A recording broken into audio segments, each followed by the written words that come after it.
Hello, and welcome to the New Year issue of Path Quarterly, where I talk about upcoming news and events, and for this special issue, I'll go over some of the stuff that has happened over the past year. Please do let me know if I forgot something important, and remember to like and subscribe for more Path content. First, let me take a quick look at the collabs that have happened over the past year. Let's see how we fared against JP. Collab-wise, I feel like we did pretty well this year. There were some small issues with some of these, but otherwise, we only missed 2 of them. Well, some of those were incomplete, but at least we ended the year with us getting Digimon. Final Fantasy was ongoing at the start of 2024, and thankfully for Shanna, who arrived in NA in December 2023 with the debut of Dengeki Bunko, the Final Fantasy collab brought Clive. This was one of the best fire teams at the time, and fairly accessible if you managed to get your own Shannas via exchange and had a friend with their own Clive. This was also the start of conditional clear rewards with REM units, as you could only get the airship if you managed to roll Sith Highwind. Sanrio buffs allowed Sophie-san to be a really great sub at the time. Otherwise, it was kind of underwhelming as Rafin Kidding and Alexander Kuromi failed to make a splash as leaders. Surprisingly, Algae Kitty made a comeback as a viable leader for the old UN4 title. This was mainly due to all of the high defense enemies in that dungeon. Chainsaw Man came to Path, but not as a standalone collab. It came in the form of a Super Catfest, which made it very painful to roll in. Makima and Aki were the only decent leaders that remained relevant for a little bit. Denji unfortunately was too weak to stick around the meta. For the New Year seasonal, since we all knew Demon Slayer was coming, a lot of people traded for New Year Waratumi in anticipation of Muichiro's arrival. New Year Norris also made his debut as one of the best farming systems in a while, obviously following in the steps of Shiba Dragon since it was also a 3-unit system, but New Year Norris improved by being able to unlock the board. Demon Slayer was a pretty strong collab. Akasa and Muichiro were pretty great leaders at the time, though most people had a hard time rolling the full Muichiro system, as he was a BGM unit. Akasa was not a new unit, so some lucky people had a copy from the first Demon Slayer run. This Rainbow unit was one of the most consistent leaders for Alt UN5. Like with Alt UN4, we also saw a lot of enemies with high defense. So once again, thanks to the Carbreak Awakening, Rainbow teams excelled at this dungeon. Valentine Noah was the most notable unit to come from the Valentine Rim. This 3-unit system is still used to this very day. Valentine Tulia was a decent utility sub for Goten teams and broadly in general, but she wasn't as accessible as Noah. Hunter x Hunter was another strong collab. Pito, Meruem, and Netero were pretty decent leaders, though I wasn't much of a fan of the latter, and he actually fell off pretty fast. This collab had a bunch of utility subs like Hisoka and Poof, so along with Pito and Senno and Sylvia's equip, these were pretty much the units that stuck around a little bit and saw some use in the meta. Hatsune Miku units made a return in another Super Catfest. This time around, you could get a free copy of each if you clear one dungeon. Along with these units, we got 3 new GFEs, Goten, Nova, and Gokrax. The last one was a farmable unit that you could obtain from the new dungeon, UN6. A new in-house REM made a splash. The Chalice of the Ages and the Divine Droplet, aka Bartenders, had a lot of very strong and useful units. Bikuro and Bitoka were pretty strong for tackling the UN6 title. Barton and Kuro brought a bit more life into regular Kuro teams since he has started to struggle early in the year with Alt UN5. Pat Academy was a snooze fest. Sonya failed to remain as a relevant fire combo leader. Beyond remained a bit more relevant since she could be used in Muichiro teams, and eventually in Rimuru teams. The best pickup was probably Camilla, who had the most dungeon boosts at the time. She's still amazing for button farming and could serve as a leader for XP farming, but you had to be very brave to go into this RAM for this mid-rarity unit. Illusionary Aris made a return in a Super Catfest with a few new units, including the first batch unit in NA, Rair. Adali made a bit of a comeback with her new buffs, at least briefly. Desi and Rair were also decent leaders to tackle the new SN1 title, but no one else outside of these units and Ollie have seen much use since their release. My Hero Academia returned, but this one came a little bit late, so Gonho felt like they had to buff one of the new units. So Deku and All Might get a buff that didn't really matter, as no one really used this unit. This collab was overall very weak, as outside of the BGM Deku, who saw some brief use as an OK Wood leader and asymmetrical pairing for Desi, no one else from the RAM was all that strong. You could make an argument for Shigaraki, but you pretty much needed 3 copies of him to make up a decent system. But I'd argue that this system was way too expensive, and it wasn't worth going into this very lackluster RAM. Then we finally got Gundam. Well, it was a reskin, and we only got half the units. In JP, Gundam had 2 machines. The first machine had all of the units from the first run, and the second RAM had the most recent units. For some reason, in NA, we only got the Gundam 2 units, plus a few strays from Gundam 1 who had received new EVOs in JP's second run. Getting a reskin usually does not bode well for NA, as we had missed a Marvel aka Gonho Another Story rerun earlier in the year, so I've come to not expect these reskin collabs will actually return to NA. Even with those fears, Kohaku made pulling the Gonho Another Journey machine, since she still is an amazing cleric to this day, packed with utility. Other highlight units were Yuha and Pastel, as these were pretty strong leaders that made tackling the new Golden Week Level X a little bit easier. Bartenders had a rerun in a little over 2 months after their debut. Many of the units here were still useful, but overall not much change from that first run. Ideal and Bacchus got minor buffs, but these didn't really matter. If you pulled a lot on the first run, the rerun probably didn't have much value, but if you had managed to pull the new GFEs like Nova and Goten, then maybe now you felt like you needed to roll for units such as Whiskill or Beardon. Since Slime was a new IP, I was afraid they might not make it to NA, but thankfully we got it. Rimuru and Milim were 2 great leaders that made SN2 a breeze. That is, if you were brave enough to venture into this realm, as it was pretty pricey to assemble these teams since they require multiple copies of the BGM, Orbskin, and Batch units. The second rerun of Dengeki proved to have a lot of value just like the first one. It brought a few accessible leaders like Angie, and buffs made Shanna somewhat relevant again. Accelerator was tradable, but you needed to pair him with Celti, who was this collab's BGM. At the time, the SN2 title was still ongoing, and Celti and Axel were the key units needed to copy the JP's fastest team. This was a brand new title given to the player that could clear the dungeon the fastest, and ever since then, every new in-game dungeon has had this title available. The June Bright Seasonal rebranded as just Bright in JP since it arrived pretty late. I'm not sure if this means that this seasonal won't happen in June anymore in JP. Anyway, nothing much stood out from this rerun. Maybe just Natsuru and Miria and Usui. These units were mainly used alongside Rimuru, but they didn't open many doors to those teams, because if you had the perfect Rimuru team, these Bright units were a side grade at best. Then, the ever so crowded Ultraman collab returned. This was the first third-party collab in NA that got 2 RAMs with different lineups. But even the RAM with the newer, shinier stuff didn't have much going on. The main highlights from this run were Ultraman and Ultra 7 and Ultraman Arc, but their teams were pretty expensive since they require multiple dupes of these bundle units. These teams would get stronger with Suzaku, but since Code Geass was a new IP, we were not sure if NA would be able to get it. Therefore, chasing these units was expensive and risky since there was a chance they would miss out on future support.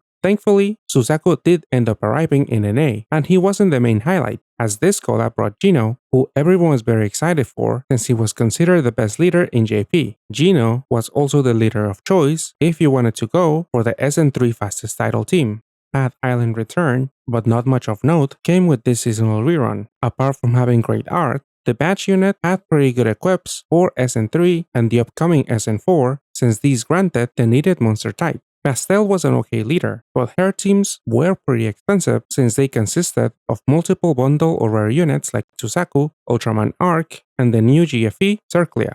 Halloween quickly followed Path Island, and this seasonal gave us a preview of all the big damage cap breaks to come with Halloween Hera's bodybuilding cap break. Nobunaga and Nohime also made a debut as the first 40% looping shield, but unfortunately for them, Sukuna is nowhere to be found as we have no signs of our JJK rerun. Halloween tends to be the better seasonal to roll in, and I feel like this was the case again this year. It's really hard for the other seasonals to compete with Halloween Paimon's equip, which didn't even get any buffs this year. Monster Hunter made a return with a new mechanic, Part Break. This collab introduced breakable parts in some dungeons where you need to stack up enough Part Break awakenings to get the parts to drop. This mechanic is not going away anytime soon, as we now have it present in in-game dungeons like SN4 and soon enough in SN5. The Monster Hunter rem was a bit lackluster, and I think most people were just rolling it to get enough fodder for an Amiel system. This new swapping farming team was pretty pricey, but it did farming a breeze, though Amiel doesn't deal much damage, and their teams do not have a lot of flexibility, so they are limited as to what content they can clear. One funny thing about this collab is that NA was unable to get any of the 5 stars, since these were removed from their rem. In JP, you could get them for free from Pad Battle, but this app is not available in NA, and Gung-Ho didn't bother to give us a way to obtain these units.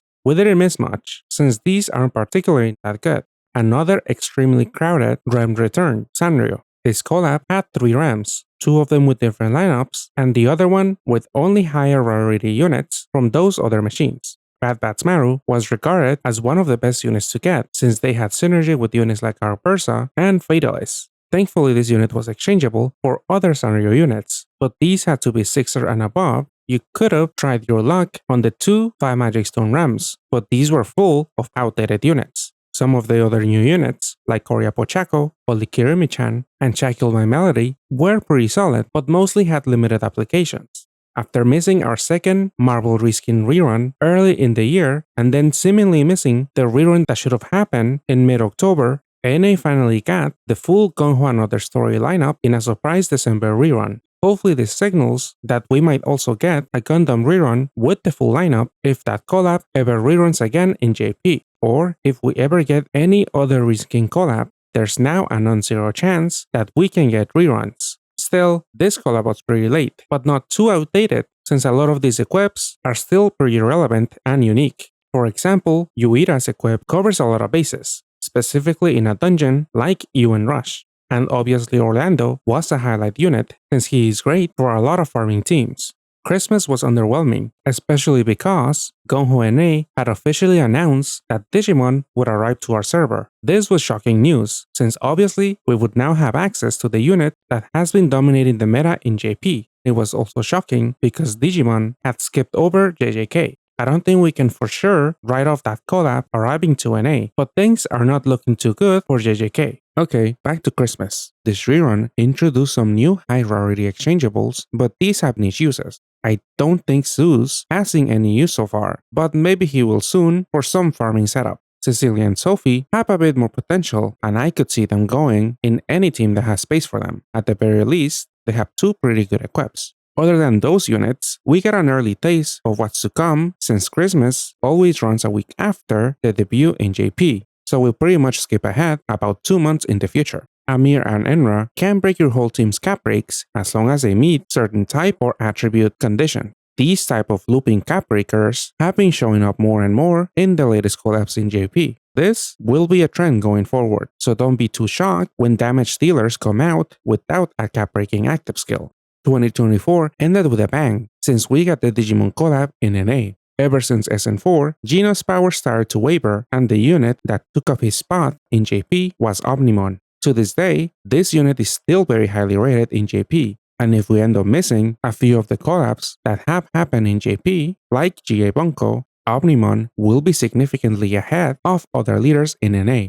Digimon brought other strong leaders like Yamato and Taichi, but without proper support, they might not do too well in NA. That mainly goes for Yamato, who really wants Ariel and Ursula from the Disney collab. Yamato can still handle a lot of the endgame dungeons, but without those Disney units, things won't be as easy for his teams. Taichi isn't able to easily tackle as much content as Omnimon, and thankfully, Omnimon was pretty accessible, as long as you had the stones to keep rolling for exchange fodder. Overall, I guess we didn't do too bad in NA, we only missed 2 collabs last year. Dragon's Dogma was inconsequential, since I don't think any of those units were even that relevant. And this isn't much of a collab, since there were only a few units, and there wasn't even a rem. Obviously, JJK's absence is more noticeable, since that collab would bring strong, dark units like Sukuna and Meimei. I guess you can also argue that we are missing half of a collab, since we didn't get most of the Gundam 1 units. At the end of the day, at least we got Digimon, which is probably the most impactful collab of the year. It's hard to gauge this though, since there is a very strong bias towards new collabs being stronger, i.e. more impactful, than older ones. If I had to pick the top 3 collabs of the year, I would probably go with Digimon, Code Geass, and Another Journey. I'm not too sure what NA as a whole would put up as the top 3, but I have a little bit of data from some of your votes. Unfortunately, a lot of responses were from before mid-November, so very few people voted with Digimon in mind. I asked 12 questions and 60 of you answered, so now let me go over the results. You guys, I have huge news. Hummingbirds are a legal tender. I'm gonna get one. I'm cannot. gonna, despite you, I'm gonna get one. Hello? For this category, there wasn't a clear consensus, so next year I won't be asking this. If you have any category suggestions, let me know in the comments. I'm not gonna be adding too many, since I think 12 questions was probably more than enough. Only Kurotobi and Minoa got more than one vote, so I guess both of them tied for the most ignored unit of 2024. Minoa, I kind of get, since she hasn't been that impactful this past year, but Kurotobi recently got buffs since he was voted in the Player's Choice Gadfest. Gonho gave him 2 Power Break Awakenings, so maybe we should be very grateful. Maybe Minoa now is the clear winner. Blue has the most antioxidants. Dark being the favorite attribute was no surprise at all, since this attribute constantly gets a lot of support and strong units. What was surprising though is that Wood didn't come last, but maybe I'm to blame for this. I think I subtly influenced some of you by typing Wood in capital letters. Guess subliminal messaging works, because I honestly don't believe that Wood didn't end up last. It's a bit shocking that Fire was in last place. Maybe this was due to Fire teams missing out on ZZ Gundam, as this unit would show up a lot in Shanna, Pastel, and Kalin teams. From behind, 60. Cowgirl, reverse cowgirl, all the hits, all the big ones, all the good ones. Okay, these results are heavily influenced by Geno, because let's be real, Rainbow teams are very tedious. Maybe that's my bias, but I don't think for 2024, many of you would have said that Rainbow was your favorite playstyle before Geno's introduction. Outside of TPAs and BDPs, special shape match themes are not all that popular. This does make sense, since crosses, Ts, and Ls do not have an exemplary leader like Omnimon or Arc Berza. The closest thing I can think of for this year is Milim as a T leader, but she's kinda flexible, since you can match BDPs or just match 3-orb combos to tackle a lot of content, so I don't immediately think of her as a T leader. I am the golden god of this place. I reign supreme. Goten was released early in the year, and he was a pretty easy to play leader. I was surprised Circlia didn't win this category. I do think this was because a lot of people voted before they were all that familiar with this unit. Jesus Christ, what are your dislikes? People's knees. Oh, come on, Bro, dude, come on.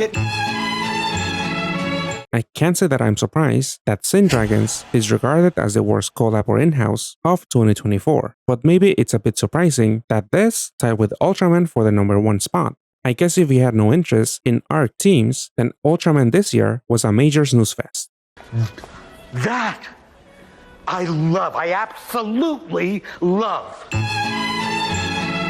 Now, as for the best collab, there was some fierce competition, but Dengeki barely took the #1 spot. I would have figured that Code Geass would win this since it's a more popular IP and also brought us Geno, but I guess Dengeki's value was just too hard to beat. In that collab, you were able to exchange for a lot of units that you could use to build pretty decent teams. Units like Accelerator, Angie, Shizuo, Shanna, and Yuji were all within reach if you roll in this machine. The other runner-ups all have very strong leaders, subs, and equips, so I do understand why the votes were really close for this category. This, you should vote me. I leave power. Good. Thank you. Power Creep moved pretty fast at the beginning of the year when it came to deciding who was the strongest leader. It wasn't until Geno arrived that we got a leader that cut above the rest and lasted a while more at the very top than other 2024 leaders like Muichiro, Hito, or Milim. Power Bottom's actually generating all the power by doing most of the work. Maybe this category seems a bit redundant since usually the leaders are also great damage dealers, but interestingly enough, the #1 and 2 spots were different from the last category. Until very recently, no one has come close to Geno's insane damage output, and even now, Geno's consistent damage output is mostly unmatched by other units. Yes, hold me sideways and use my head like a battering ram. No, pick me up off the ground, okay?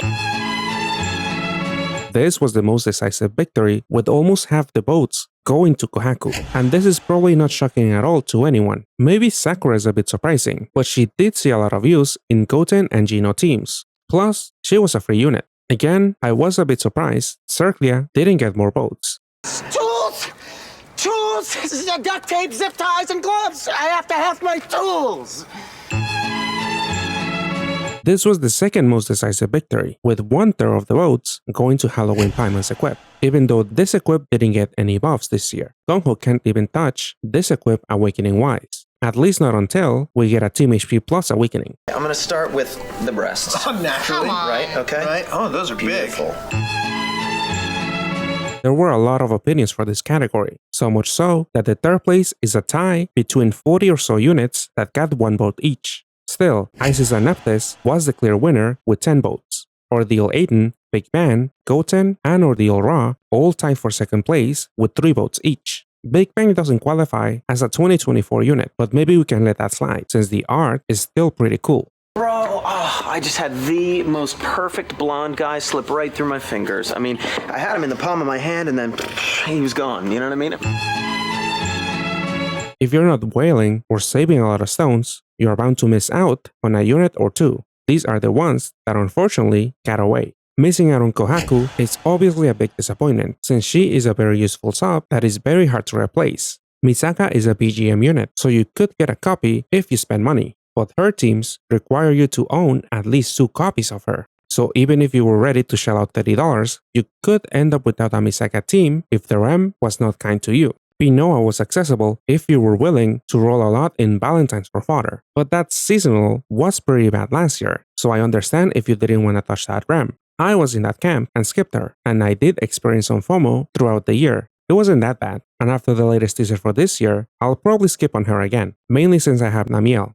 Maybe I should have asked who was the MVP of the year, as that question could have put units like Gino, Kohaku, and Paimons Equip against each other. I'll ask this next time, but for now, I'll award this category to Omnimon for the 5 years that he was available in 2024. Let's see how long Omnimon stands at the very top. Maybe next year, he'll win this again. He is bound to stay relevant for at least the next 3 months, especially if NA misses out on some of the collabs that JP has gotten after Digimon's release. And that concludes the 2024 Paddy. Now that I've gone over some of the stuff from last year, let me look at what has happened so far and what might come to our server very soon. January started with the second part of our appreciation event. This brought a lot of goodies from the login stamps, the 11-player resets, and a set of quests that gave out 5 million MP. Hopefully all of you did well with those 20 7-star GFE rolls. The Player Shores Gatfest happened, but I didn't think this had all that much value, especially if you rolled in the 12 Magic Stone Super Gatfest a few months back.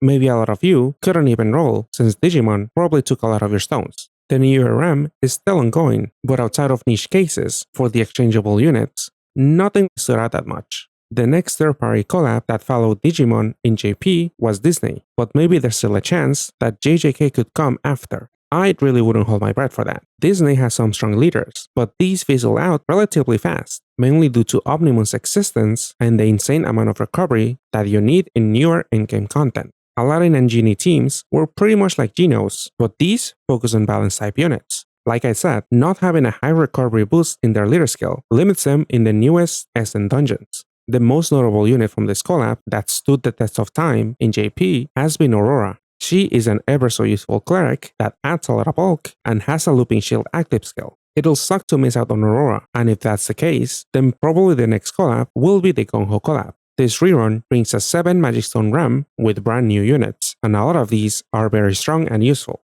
The highlight units from here are Stella and Crowley. Stella is a pretty decent cleric on her base form, and an amazing looping shield on her Evo. Crowley is a great light combo leader capable of tackling SN5, and most of her subs come from this collab, so if you want to use her, you'll have to roll a lot in the Gung-Ho collab. These 2 units are BGMs, so you could purchase each for $30. Maybe if you want to skip Gung-Ho collab, you could just get Stella. Though again, since Crowley teams use a lot of Gung-Ho units, you might not get that much value if you only buy Crowley and skip this RAM. The Gung-Ho collab will return in about 2 months after this upcoming run, as this was the case if we go by what happened in JP. Therefore, you could skip this run and save up for the next one. This might not be a bad idea if you don't have a lot of stones and have hopes that either Disney, JJK, Weekly Shonen, or GA Bunko will come to NA before the next Gung-Ho collab. For that rerun, Gung-ho added 3 new units to the 7 Magic Stone RAM, but I personally don't care about them, so I'll probably be rolling a lot in this upcoming rerun and most likely skip the next.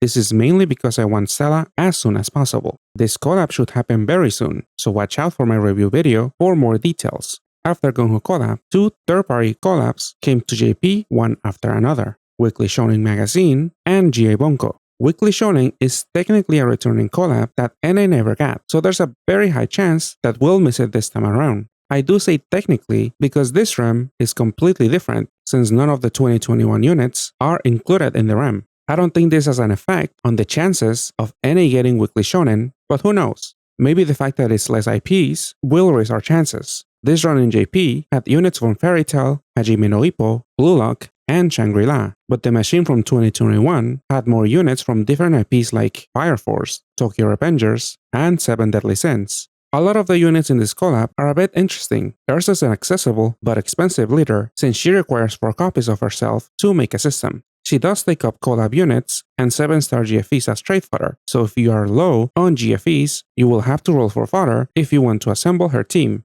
Her usual pairing can also only be obtained from rolling in Weekly Shonen, so you will probably have to go into the RAM even if you have all the GFEs needed to get 4 Ursas. Other units here synergize with Disney and GA Bunko units, like Rin with Peter Pan and Natsu with Belle, but since there's a chance we might not get those 2 other collabs, then units from Weekly Shonen will lose a lot of value. There are some standalone things, like the patch units equip, but if you got Outbreak from New Year's, then you might also have less incentive to roll since these 2 equips are pretty similar. Therefore, I might not set any stones aside for this collab on the very off chance that we get it, as not much of value can be obtained from here depending on what you've rolled so far and if we for sure miss out on Disney.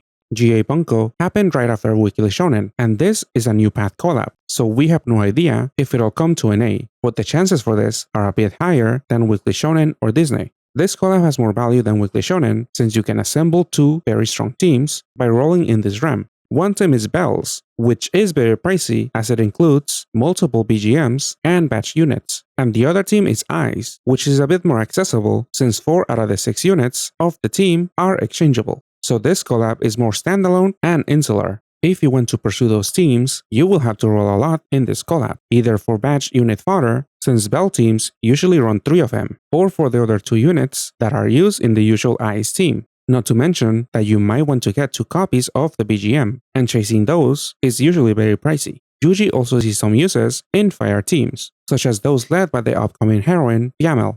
Speaking of heroines, this in-house follow GA Bunko in JP. Unfortunately, a lot of units here are either weak or feel outdated even after their latest set of buffs. All but one of the new 8-stars are exchangeable, so with enough fodder, you could get most of a heroine team, but these aren't that strong, and I don't think they're worth rolling the RAM for fodder since all of these need 7 or 14 heroines. These 3 are decently ranked in some JP tier lists, at least for now, so I'm not saying that these are entirely that weak, but if we go by this list, then it's a way better idea to invest in GA Bunko or in the Gung-ho collab. At least that's my takeaway now, but we in NA will have more data on whether the new heroines will age nicely. JP just announced that Valentine's will return very soon. As for NA, we might see the seasonal sometime in March if we go by last year's date. I've taken a quick look at some of the buffs and new units, and there's barely any that stand out that much. Usually the new bundle or batch units are the most tempting due to their equips or somewhat unique active skill, and that seems to be the case for Athena since she can work really well with Binoa.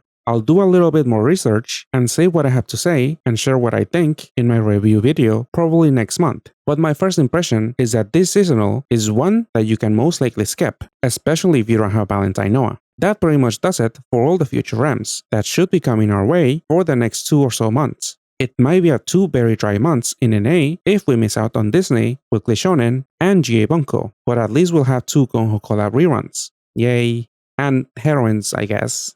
That's not all. We might be getting some exciting news very soon later this month since it'll be JP's anniversary. Gung-ho will probably stream and they might announce a new and exciting collab, but maybe the news will only cause stress since not all collabs make it to NA. For last year's stream, Gung-ho announced Slime and we luckily ended up getting it, but the year before, they announced Gundam, and it wasn't until this year that we got half of a Gundam reskin. And the year before that, they announced the Hunter x Hunter Renewal collab. But whatever Gonho announces, I'll be making a video summarizing the stream, so subscribe to the channel if you'd like to find out. And follow my Twitch channel too, as I'll try to watch the JP stream live. Thank you guys for watching, and a special thanks go out to Breastfeeding Obama and Dark Silencers for supporting the channel. I really appreciate it. I'll see you guys next time for my Gonho collab review. Goodbye.